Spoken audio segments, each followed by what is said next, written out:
Hey guys, I'm super excited because today we're going to learn about a new device. It's hitting the market. When did it hit the market, CJ? Our newest product actually became available about 2021, and so we're in over 1,100 different agencies in over 60 different countries. What we're going to do is he's going to tell us about it, he's going to teach me about it, and then I'm going to get shot with it. Watch me whip. So the device is called BolaWrap. And it's a technology for police officers, right? Nobody else has the technology yet. It's a technology for police officers, and it's a lower level of force than handcuff in some places, I heard. Yep. That's crazy. CJ, go ahead, tell me what you got. There's a couple individuals, they noticed a real lack of tools that law enforcement could utilize that would not induce pain, that would be able to almost end an encounter before it even began. Families were contacting law enforcement to help with a family member that was going through a mental episode or whatnot. And now these individuals were getting hurt. They're getting killed in some instances. So the company overall wanted to try and develop a tool that could help utilize officers to end that encounter sooner or in a more peaceful, less intrusive way. The funny thing is one of the inventors behind the device, or one of the individuals behind the device, was at a Home Depot, a Lowe's, one of the home improvement stores, and sees a stud finder. That's what I want to model it after. So not this iteration, but the one just previously before, it was black in color. They modeled it more after stud finder, and so now officers were utilizing it more as a tool, not as a weapon. The cartridge itself that went into it was propelled by a 380 partial charge, so it was a blank. It would propel a 7.5-foot Kevlar cord with two basically fish hooks at the end. And once it reaches a certain distance, basically it completely unwinds or completely levels the cord, and then that will, using centripetal force, will wrap around the individual, and those hooks will grab onto clothing. Going to the 150, now this became... So this is the upgraded model here? Yes, okay. This is the upgraded model. So with this device, it's now completely electronic. Where the batteries and the laser would last potentially up to 6 months, depending on use again. This battery is now rated to up to 2 years. These ones have been tested to -6 degrees below zero and up to 140 degrees Fahrenheit. So they've put them through more of extreme cold. So with this one, instead of using a partial charge, a 380 partial charge, or any other explosive like that, it now uses a microgas system, just like the airbag system in your car. There's a small little compound on the bottom of the cassette, and that once it sends an electronic signal, that's what causes it to ignite and to send everything out.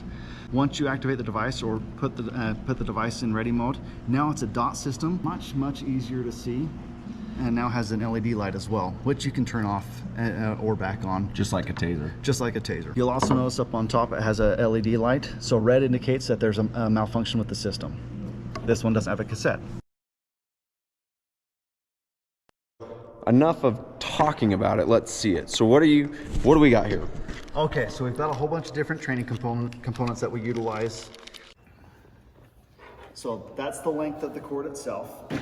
So this is the entire length that will come out. This is what wraps around the individual. It's made of Kevlar. It's got 230 pound test. Okay. So it's going to take 230 pounds to break it. Now what happens if we wrap the individual more than once? That now doubles. It's now 460 pounds. And if it goes around 3 times, it's now 690 pounds that they're going to have to try to break to get out of it. But ultimately still, it's causing that distraction. It's giving those officers that opportunity to approach. Now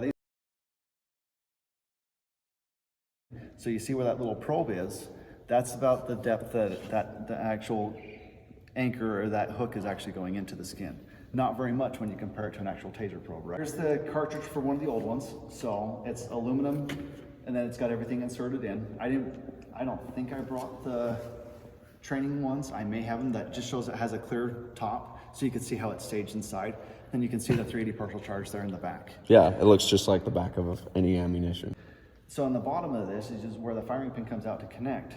If you deploy a bunch, you start to get a buildup of either that carbon or some of that sticker. And so that can cause some hooks just so we don't stick each other. So this is a breakdown of the actual cassette. So cartridge, cassette. So you can see how the 7.5-foot Kevlar cord lines up. You've got your 2 little tubes. That's where our probes linger. And the cool thing about this, or one of the things that they upgraded with this one, so when you deployed this, it all came out at the same time. With this one, there's a slight delay between the probes. That way one's wrapping slightly ahead of the other one and can hopefully prevent it from anchor striking the other anchor, excuse me. So this one, Okay. basically what do I need to know? What do we, as far as to prepare to shoot this at me, what should I be aware of? What should I be prepared for? So given that element of always being down at the barrel end of something, there's always that heightened crap, what's gonna happen? Right. You know, always that level of uncertainty. And even after multiple dozens of wraps that I've been through, I still get that feeling a little bit. And it's, oh yeah, I forgot.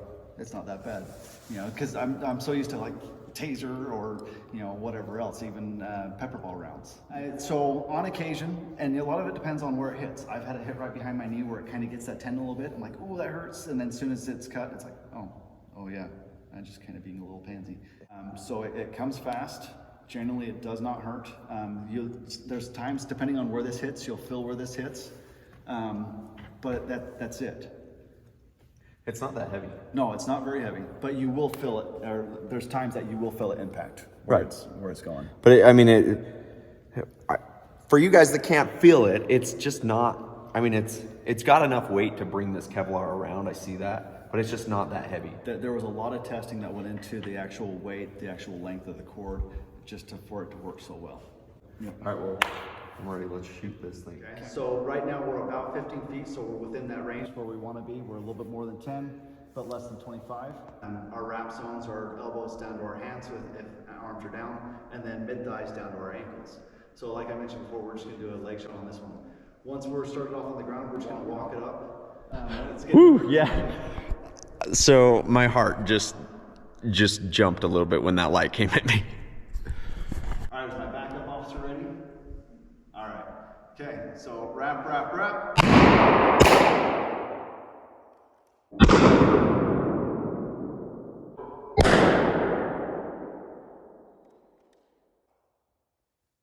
This didn't wrap tight, but where did your attention go as soon as it went off? To my legs. Yeah. Absolutely. So we can now use that moment. Okay, so this time I'm going to be the unsuspecting suspect or subject.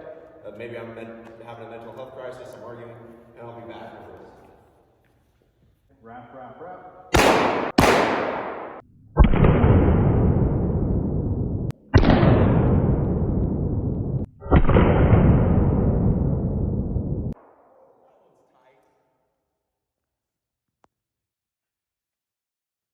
can't jump out of it. I can't pull out of it. I like this device. And you can pull in this way. Do you want me to pull it? Because see, it's caught, I mean, it dug right into my pants. So these two just wrapped around my leg, and on a previous deployment, you can see I'm bleeding a little bit, but not bad at all. Right. With all the other stuff we could be doing to them, that's minor. Okay, well, I like it. I think it's great. I think they're onto something. I think everybody here, you need to, a lot of you guys are wives, and a lot of you have police officer husbands. I think you need to tell your community and your police departments to look into this, because I'm amazed at what it can do and how little harm it caused. Because I feel fine. And after my taser, I wanted to take a nap. I don't know about you, but it hurt. It's like they talked about in the training. It's like physical activity. It's exerting. It's exhausting. Yeah. I could talk through everything, and well, I just appreciate you showing it to me. Absolutely. Thank you so much. Yeah. My final thoughts on BolaWrap. I like it. Is it the best device for every situation? No. If I'm dealing with somebody that's got a gun or a knife, it's probably not the tool I'm going to use. But my thoughts are, it's a great thing to have another tool that doesn't even really hurt that much. I had just 2 tiny little punctures on my arm from where the thing grabbed my sweatshirt. But other than that, I was fine. And I think for somebody in a mental health issue or having a crisis or even just an acute mental health crisis, I think it's the best, probably one of the best tools, because it gives enough of a distraction that people are like, what just happened, right? It gives enough of a hit to your system, not painful, but enough of a hit to your system that you're thinking, I don't know if I want to continue messing with these cops. They're being serious here. And it just distracts them long enough that police can get in there and handcuff or whatever they need to do without a major risk of death or serious injury. So I think you guys should go check out BolaWrap. And I'm not saying this because they did this demonstration. They're not paying me anything to do this. I'm just giving you my honest opinion. I think it is actually worth looking into.